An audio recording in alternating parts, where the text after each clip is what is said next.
Hello students, आज हम एक नए टॉपिक का डिस्कशन करेंगे और वो टॉपिक है लीडरशिप की थ्योरीज से संबंधित।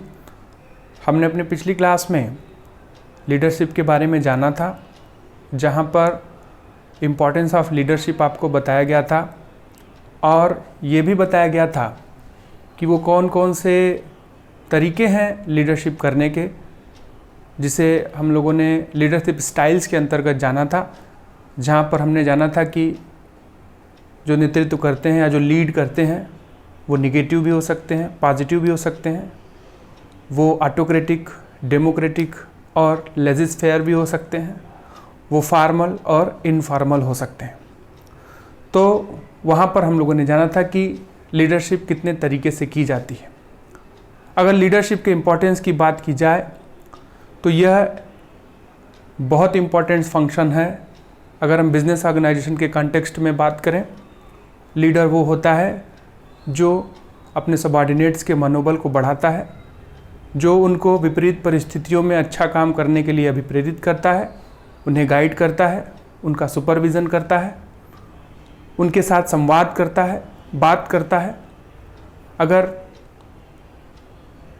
उन्हें किसी भी काम को करने में समस्याएं उत्पन्न हो रही हैं तो वो काम उन्हें वो समझाता है। लीडरशिप के संदर्भ में हमने ये बात भी जानी थी कि लीडरशिप हर सिचुएशन में होती है, चाहे हम वर्क प्लेस की बात करें, चाहे हम सामाजिक परिस्थितियों की बात करें, हर जगह हमें लीडर मिलते हैं और हम उन्हें अपना लीडर इस वजह से मानते हैं क्योंकि वो हमारे बारे में सोचते हैं, क्योंकि वो हमें विपरीत परिस्थितियों से बाहर निकालते हैं। अगर लीडरशिप को और अच्छे तरीके से हमें समझना है तो वो जिन्होंने लीड किया है उनके व्यवहार को पढ़कर, समझकर हम लीडरशिप के जो भी तरीके हैं उनको बहुत अच्छे तरीके से जान और समझ सकते हैं। अगर हम स्पोर्ट्स की बात करें तो वहाँ पर भी कैप्टन होता है जो कि अपने पूरी टीम को लीड करता है, और निश्चित रूप से एक अच्छा लीडर वही होता है जो टीम को जीत दिलाए।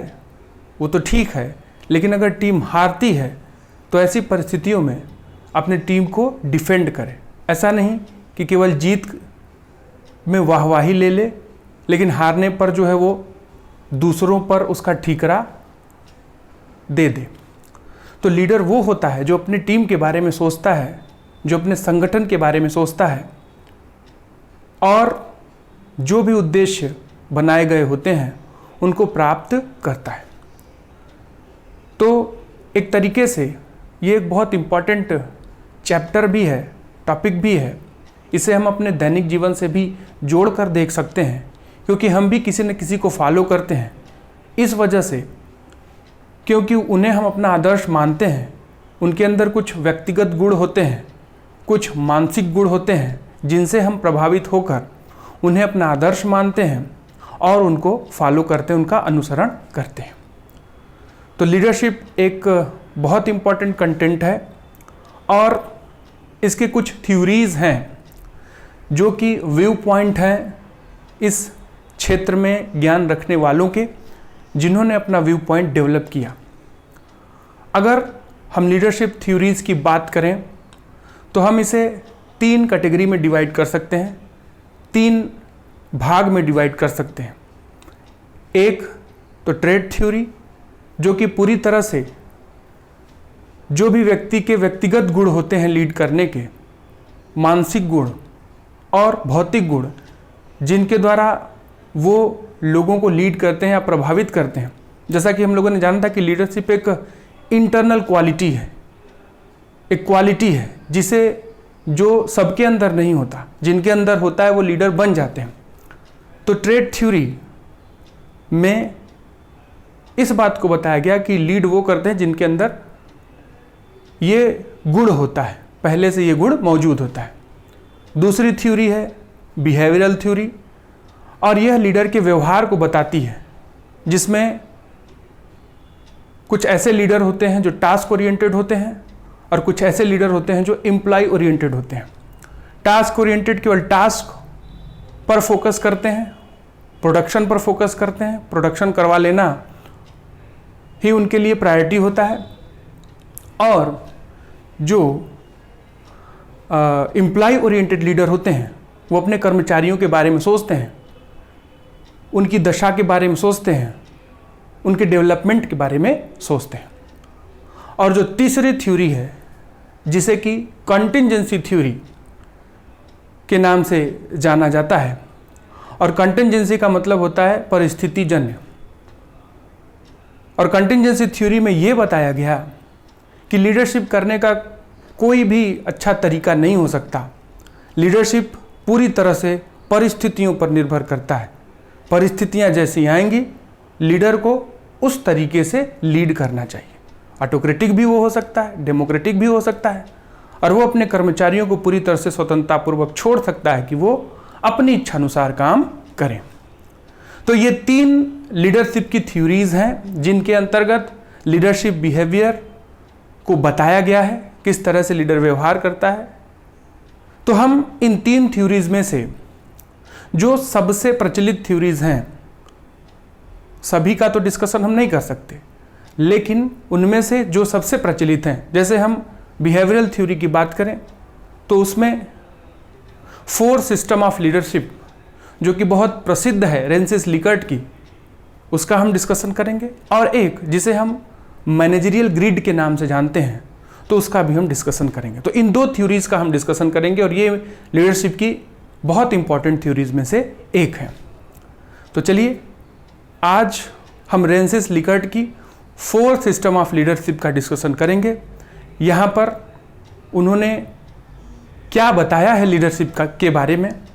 और जब हम रेंसिस लिकर्ट की बात करते हैं तो उन्होंने और उनके एसोसिएट्स ने 30 साल तक लीडरशिप और लीडर के बिहेवियर पर अध्ययन किया, और उसके बाद उन्होंने 4 सिस्टम ऑफ लीडरशिप को डेवलप किया। तो चलिए हम उसको जान लेते हैं, वो 4 सिस्टम क्या हैं और उन 4 सिस्टम के अंतर्गत उनके क्या नेचर हैं जो कि उन चारों सिस्टम में अप्लाई होते हैं, जो कि लीडरशिप स्टाइल से ही निकल कर आया हुआ है। तो चलिए हम लोग देख लेते हैं कि लीडरशिप थ्योरीज के अंतर्गत Rensis Likert 4 system of leadership क्या कहता है। तो यहाँ पर बोर्ड पर पहले से कुछ चीज़ें लिखी गई हैं, उसे मैं एक्सप्लेन करने का पूरा प्रयास करूँगा। तो लीडरशिप थ्योरीज 3 कैटेगरी में डिवाइडेड है, trade theory, behavioural theory and contingency और सिचुएशनल थ्योरी। तो वो मैंने आपको बताया। हमें बात करना है रेंसिस लिकर्ट के 4 सिस्टम ऑफ लीडरशिप पर। तो यहाँ पर उसके फैक्ट दिए गए हैं। Rensis Likert system of management. Professor Rensis Likert and his associates at the University of Michigan, USA have studied 30 years the pattern and style of leaders and managers and have developed certain idea and approaches important to understanding leadership behavior। तो Rensis Likert और उनके associates ने 30 साल तक अध्ययन किया, और 30 साल अध्ययन कर कर उन्होंने जो लीडर के पैटर्न हैं, जो लीडरशिप के स्टाइल्स हैं और लीडरशिप का जो बिहेवियर है उसको जानने का प्रयास किया, और इस 30 साल के अध्ययन का निचोड़ इन्होंने 4 सिस्टम ऑफ लीडरशिप के रूप में डेवलप किया। Rensis Likert Michigan University, United State of America में इन्होंने ये अध्ययन किया। 4 स्टाइल ऑफ लीडरशिप और system are developed by Rensis Likert on the basis of leader behaviour based on 7 variables. तो रेंसिस लिकर्ट ने 4 सिस्टम, 4 लीड करने की 4 प्रणाली को डेवलप किया, जो कि लीडर के बिहेवियर से या जो नेतृत्व करते हैं उनके व्यवहार से निकल कर आया। उन्होंने जो अध्ययन किया था मैनेजर्स का, लीडर्स का, पैटर्न को जाना था, समझा था। 30 साल तक उन्होंने अध्ययन किया और उस अध्ययन को उन्होंने 4 प्रणालियों में व्यक्त करने का प्रयास किया, और उन 4 प्रणालियों के 7 चर थे, वेरिएबल्स थे। वो कौन कौन से थे? दीज आर मोटिवेशन, अब अभिप्रेरित करना, कम्युनिकेशन, बातचीत करना, इंटरैक्शन, कम्युनिकेशन संवाद करना, इंटरैक्शन बातचीत करना, इन्फ्लुएंस प्रभावित करना, निर्णय लेना decision making, goal setting objective decide करना, और लास्ट था, सातवां था कंट्रोल। तो 4 सिस्टम जो उन्होंने डेवलप किया वो इन 7 वेरिएबल्स के आधार पर डेवलप किया। चलिए आगे जान लेते हैं। जो इन्होंने 4 सिस्टम डेवलप किया वो क्या था? सिस्टम 1 एक्सप्लॉयटेटिव ऑटोक्रेटिक स्टाइल, मतलब जो लीड करने का तरीका है यहां पर एक्सप्लॉयटेटिव ऑटोक्रेटिक स्टाइल को उन्होंने सिस्टम 1 में रखा। मतलब ऐसे नेता जो कि शोषण करते हैं, निरंकुश होते हैं। मतलब जो हम लोगों ने लीडरशिप स्टाइल में जाना था कि लीडर जो है दंड से, केवल डराकर लोगों को काम करवाएं, पनिशमेंट का भय दिखाकर लोगों को जो काम करवाते हैं, वो ज़्यादातर एक्सप्लॉयटेटिव और ऑटोक्रेटिक नेचर के लीडर होते हैं। वो किसी की नहीं सुनते। ऑटोक्रेटिक का मतलब होता है किसी की नहीं सुनना और किसी को अधिकारों का भारांतरण नहीं करना, डेलीगेशन ऑफ अथॉरिटी नहीं करना। तो इन एक्सप्लॉयटेटिव ऑटोक्रेटिक स्टाइल ही kept in system 1 and these are such type of leaders who don't listen to others, they will take decision individually, autocratically, और वो अपने कर्मचारियों को डराकर, पनिशमेंट का भय दिखाकर काम कराते थे। सेकंड जो सिस्टम उन्होंने बताया, second style of leadership, benevolent autocratic style. और बेनोलेंट का मतलब होता है उदारवादी निरंकुश स्टाइल। मतलब ये भी निरंकुश थे, ऑटोक्रेट थे, लेकिन थोड़े उदारवादी थे। जो पहले वाले थे वो केवल डराकर काम कराते थे, लेकिन जो सेकंड सिस्टम में उन्होंने उन लीडर्स को रखा जो कि पुरस्कार देकर, अभिप्रेरित कर लोगों से काम करवाते थे। मतलब कैरेट एंड स्टिक के प्रिंसिपल को वो फॉलो करते थे। थर्ड कंसल्टेटिव स्टाइल, जिसको उन्होंने सिस्टम 3 में रखा। कंसल्टेटिव स्टाइल जिसको उन्होंने सिस्टम 3 में रखा। और कंसल्टेटिव का मतलब होता है परामर्श लेना, लोगों की सुनना, सुनकर निर्णय लेना। और इस तरीके के जो लीडर होते हैं वो दूसरों की सुनकर, कंसल्ट कर परामर्श कर निर्णय लेते हैं। थर्ड सिस्टम, फोर्थ सिस्टम जो है पार्टिसिपेटिव स्टाइल ऑफ लीडरशिप, या जिसको हम डेमोक्रेटिक स्टाइल ऑफ लीडरशिप के अंतर्गत भी जान सकते हैं। तो पार्टिसिपेटिव स्टाइल ऑफ लीडरशिप का मतलब, जैसा कि हम लोगों ने जाना था, कि ये ऐसे लीडर होते हैं जो लोकतंत्री तरीके से संगठन को चलाते हैं, सभी की बातें सुनते हैं और फिर निर्णय लेते हैं और लोगों को सहभागिता करने के लिए अभिप्रेरित करते हैं कि आप भी पार्टिसिपेट करिए, आपके द्वारा संगठन चलेगा। तो ये 4 सिस्टम के अंतर्गत 4 तरह के लीडर जो है निकलकर सामने आए। एक पहला जो निरंकुश हैं लेकिन शोषण करते हैं, डराकर धमकाकर काम करवाते हैं।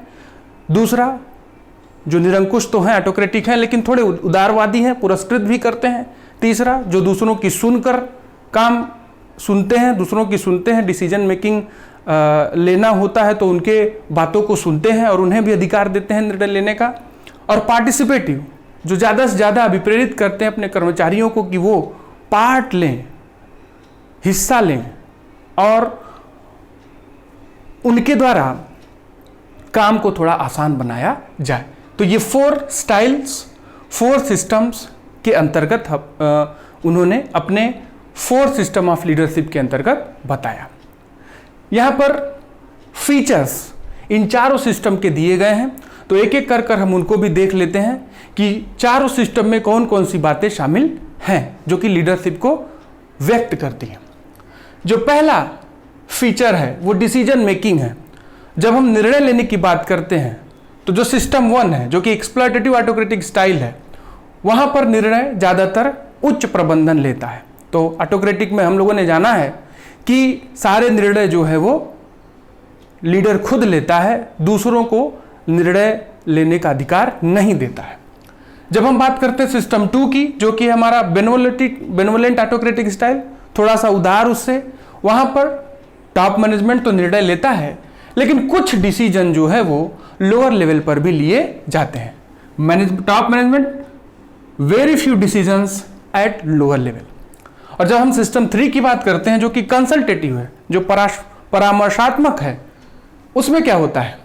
तो टॉप मैनेजमेंट तो निर्णय लेता है लेकिन जो संचालन के निर्णय होते हैं वो लोअर लेवल पे लिए जाते हैं। तो तीनों का एक कंपैरिजन यहाँ पर दिया गया है कि सिस्टम 1 में टॉप मैनेजमेंट निर्णय लेता है, सिस्टम 2 में टॉप मैनेजमेंट, लेकिन कुछ डिसीजन जो है वो लोअर लेवल पर लिए जाते हैं। और जब हम सिस्टम 3 की बात करते हैं, सिस्टम 3 लीडरशिप स्टाइल की बात करते हैं, तो वहां पर टॉप मैनेजमेंट तो लेता ही, उच्च प्रबंधन लेता है, लेकिन जो संचालन के डिसीजंस होते हैं वो लोअर लेवल पे लिए जाते हैं। और जो हमारा सिस्टम 4 है, जिसको हम डेमोक्रेटिक स्टाइल ऑफ लीडरशिप या पार्टिसिपेटिव स्टाइल ऑफ लीडरशिप के रूप में जानते हैं, तो वहां पर निर्णय संयुक्त रूप से लिए जाते हैं। टॉप लेवल, मिडिल लेवल और लोअर लेवल, तीनों लेवल मिलकर निर्णय लेता है। तो अगर हम चारों सिस्टम की बात करें तो सिस्टम 4 सबसे उपयुक्त लगता है, क्योंकि वहां पर डेमोक्रेटिक स्टाइल ऑफ लीडरशिप को एग्जीक्यूट किया जाता है। जब हम लीडर फॉलोअर इंटरेक्शन की बात करते हैं कि लीडर और जो सबऑर्डिनेट्स और फॉलोअर्स उनके बीच कितनी बातचीत होती है, तो सिस्टम 1 में मिनिमम, कम से कम, सिस्टम 2 में कुछ इंटरेक्शन होता है, लेकिन थोड़ा भय बना रहता है कि लीडर से हम बात नहीं करेंगे। और जब हम सिस्टम 3 की बात करते हैं तो वहां पर उदारवादी जो है इंटरेक्शन होता है, सभी से बातचीत हो सकती है। और जब हम सिस्टम 4 की बात करते हैं तो सबसे विस्तृत, जहां पर सभी से बातचीत कर सकते हैं, इंटरेक्ट कर सकते हैं। तीसरा, कम्युनिकेशन। जब हम संचार की बात करते हैं, संवाद की बात करते हैं, तो फ्लो कहां कैसे होता है कम्युनिकेशन का? सिस्टम 1 में टॉप टू बॉटम, ऊपर से नीचे, केवल ऊपर से नीचे। जब हम सिस्टम 2 की बात करते हैं तो वहां पर भी टॉप टू बॉटम। सिस्टम 3 की बात करते हैं तो वहां पर भी टॉप टू बॉटम। लेकिन जब हम सिस्टम 4 की बात करते हैं तो टॉप टू बॉटम तो होता ही है, लेकिन हॉरिजॉन्टल भी होता है, हॉरिजॉन्टल कम्युनिकेशन भी होता है। Next, superiors confidence and trust. उच्च अधिकारियों का विश्वास कितना होता है अपने सबऑर्डिनेट्स पर? तो सिस्टम 1 में मिनिमम और नो कॉन्फिडेंस, एकदम कम से कम या बिल्कुल नहीं विश्वास होता उनको अपने सबऑर्डिनेट्स पर, इसी वजह से वो जो है उनको अधिकार नहीं सौंपते। जब हम बात करते हैं सिस्टम 2 की, तो स्लाइटली मोर देन सिस्टम 1, वहां पर सिस्टम 1 से थोड़ा ज्यादा विश्वास होता है। और जब हम बात करते हैं सिस्टम 3 की, तो वहां पर पर्याप्त वफादारी है, पर्याप्त वफादारी जो है वो होती है, ठीक है। और जब हम बात करते हैं यहां पे हम लोग बात कर रहे थे कॉन्फिडेंस और ट्रस्ट की, तो no confidence, slightly more than system 1, substantial confidence, और यहां पर कंप्लीट कॉन्फिडेंस, पूरा विश्वास होता है जो है टॉप मैनेजमेंट का अपने सबऑर्डिनेट्स पर। और यहां पर जो है पर्याप्त, और यहां पर मोर देन सिस्टम 1। पांचवा जो नेचर है वो है सबऑर्डिनेट लॉयल्टी टू सुपीरियर। कितने वफादार हैं सबऑर्डिनेट्स अपने सुपीरियर्स के प्रति? तो यहां पर मिनिमम या नो लॉयल्टी, कोई भी वफादारी नहीं होती। सेकंड, सिस्टम 1 से थोड़ा सा ज्यादा। थर्ड में सब्सटेंशियल लॉयल्टी, मतलब पर्याप्त वफादारी। और जब हम बात करते हैं सिस्टम 4 की, तो वहां पर सबसे ज्यादा वफादारी सबऑर्डिनेट्स की अपने सुपीरियर्स के प्रति होती है। प्रोडक्शन जो सबसे इंपॉर्टेंट है, मिनिमम प्रोडक्शन, कम से कम प्रोडक्शन। बेटर देन 1, पहले से थोड़ा ज्यादा होता है सिस्टम 2 में, क्योंकि वो थोड़ा सा उदारवादी है। सिस्टम 3 में अच्छा है। और जब हम सिस्टम 4 की बात करते हैं तो सबसे अच्छा, एक्सीलेंट।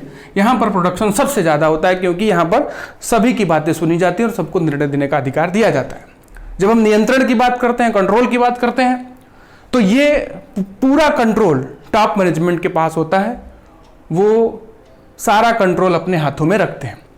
लेकिन जब हम बात करते हैं सिस्टम 2 की, rest with top management but some control is pass to lower level management, मतलब कुछ जो है ज्यादा से ज्यादा नियंत्रण जो है टॉप मैनेजमेंट के पास होता है, लेकिन कुछ नियंत्रण वो लोअर लेवल को देते हैं, नियंत्रित करने के लिए टूल्स देते हैं।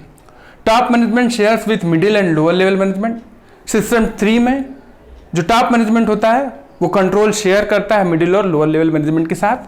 और जब हम बात करते हैं सिस्टम 4 में, तो वहां पर किसी भी तरीके का नियंत्रण नहीं होता, स्व नियंत्रण होता है। सबऑर्डिनेट्स अपने आप को नियंत्रित करते हैं। और जब हम आवश्यकता संतुष्टि की बात करते हैं, नीड सेटिस्फैक्शन की बात करते हैं, तो जो सिस्टम 1 है वहां पर जो सबऑर्डिनेट्स हैं, फिजियोलॉजिकल एंड सेफ्टी नीड्स, जो हमारी बेसिक नीड्स होती हैं, केवल वही उनके लिए नीड सेटिस्फैक्शन होती है।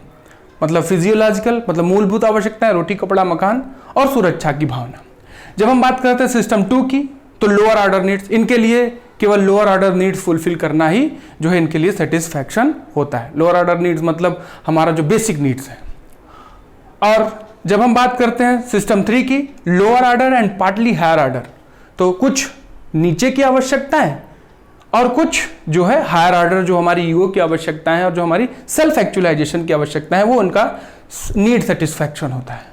और जब हम बात करते हैं सिस्टम 4 की, तो वहां पर हायर ऑर्डर नीड्स, जो उच्च आवश्यकता अनुक्रम है, जिसमें सेल्फ एक्चुअलाइजेशन, जहां पर ज़्यादा से ज़्यादा रिस्पॉन्सिबिलिटी दी जाए, जहां पर ज़्यादा से ज़्यादा पार्टिसिपेशन किया जाए, तो इस तरीके का यहां पर नीड सेटिस्फैक्शन होता है।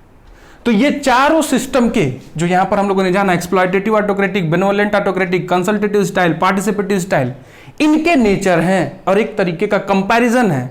अगर हम कंपैरिजन कर कर देखते हैं तो हमें सिस्टम 4 सबसे अच्छा लगता है, क्योंकि इसमें ज़्यादा से ज़्यादा सबऑर्डिनेट्स का पार्टिसिपेशन है और मैक्सिमम प्रोडक्शन है, और उनका सबसे ज़्यादा नीड सेटिस्फैक्शन जो है वो हायर ऑर्डर नीड्स की तरफ है। तो यहाँ पर हम लोगों ने रेंसिस लिकर्ट के 4 सिस्टम को जानने का प्रयास किया, और ये एक लीडरशिप की बहुत फेमस थ्योरी है, कई बार एग्जामिनेशन में पूछी भी जाती है। तो इसका डिटेल हम लोगों ने जाना। नेक्स्ट क्लास में हम लोग मैनेजरियल ग्रिड, जो कि लीडरशिप थ्योरी से संबंधित है, लीडरशिप की बिहेवियरल थ्योरी से संबंधित है, हम उसका डिस्कशन करेंगे।